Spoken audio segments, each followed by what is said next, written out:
Welcome to this short Volleyball New Zealand video on the rule of reaching.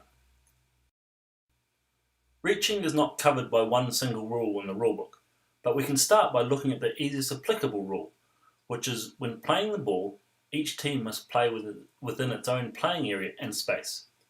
Let's look at some examples. As you can see here, the setter is jumping above the net, and part of the ball that he is touching is on the opponent's side of the court. It's in the opponent's space, so this is a reaching fault. Another common example with the setter is when the ball is overpassed and the setter one hand sets the ball to the middle like this. Looking at the replay, we can see that clearly the setter is playing the ball in the opponent's space, and this should be called as a fault. Sometimes the setter will set the ball too close to the net, or, as in this case, over the net. If we go back to the rulebook, one of the restrictions of the attack hit is that contact must be made within the player's own space. As you can see on the replay, the spiker here is hitting the ball in the opponent's space. We do have to be careful though, because the rules do say that a player may make contact with the ball in their own space and after their hand may pass over the net. On this replay, you can see that the spiker hits the ball in his space and after his hand just passed over the net. So in this case, play would continue. Here, the setter has set a high outside play and set it over the net. The spiker reaches over and is contacting the ball on the opponent's side, which again is a fault.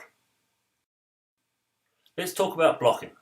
In the rulebook, it says a player may block beyond the net, provided that this action does not interfere with the opponent's play. Let's look at an example. The setter is going up to play the ball, and the blocker has reached over the net into the setter's space and interfered, so this is a reaching fault. Here's an example from an actual game.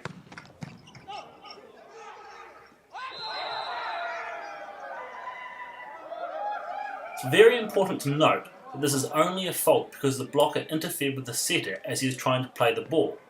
If the setter had not jumped to try and set the ball, this would have been a legal play by the blocker because he wouldn't have been interfering with the setter.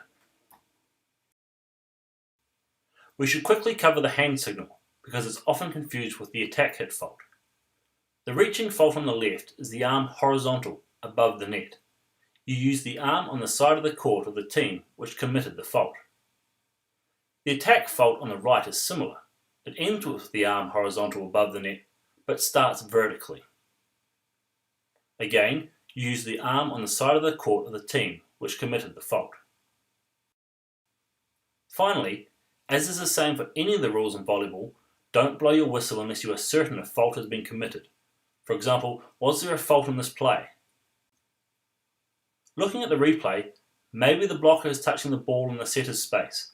Maybe the setter is touching the net. In real life, we don't have the luxury of a slow motion replay. Remember, only whistle a fault if you are certain that one has occurred.